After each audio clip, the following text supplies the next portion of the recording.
کہ یہ تو ممکن ہے کہ میرے پاس اس سوال کا جواب نہ ہو، لیکن یہ ممکن نہیں ہے کہ اسلام کے پاس اس سوال کا جواب نہ ہو۔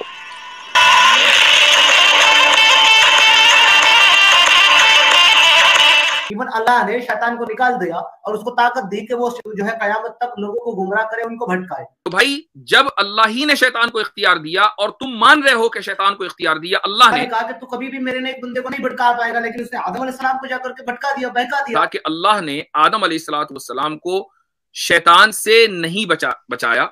آپ نے ابھی زید صاحب آپ نے بات کرتے ہوئے یہ کہا ہے کہ زوراسترین جو ہے اس میں 2 گاڈ ہے اور دونوں میں ہمیشہ کمپٹیشن چلتا رہتا ہے، جبکہ یہ چیز تو ہمیں یہاں بھی دیکھنے کو ملتی ہے، اللہ اور شیطان کے اندر، ابلیس کے اندر ہمیشہ کمپٹیشن لگا رہتا ہے۔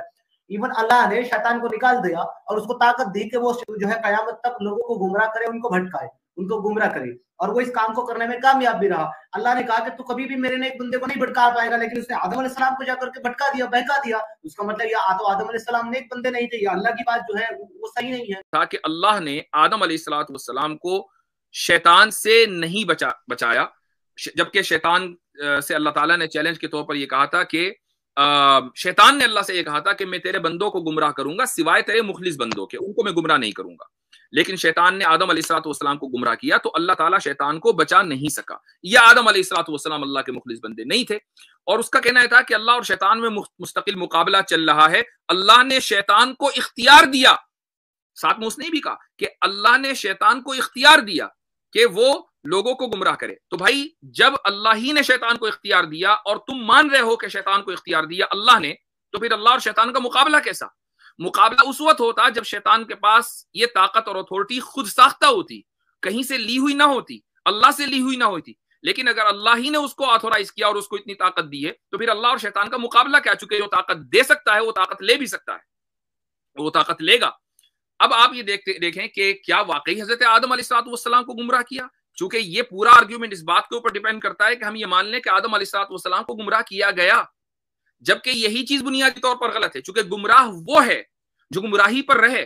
بھائی آپ راستہ بھٹک گئے اور راستہ بھٹکے رہے اور اسی غلط راستے پر چلے جا رہے ہیں تو آپ کو کہا جائے گا کہ آپ گمراہ ہیں۔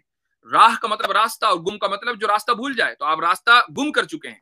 لیکن اگر آپ غلط راستے پر چلیں اور آپ کو کوئی بتا دے بالکل شروع میں کہ نہیں یہ تو غلط راستہ ہے، سیدھا راستہ ادھر ہے، اور آپ فوراً سیدھے راستے پر آ جائیں تو آپ کو گمراہ نہیں کہا جائے گا۔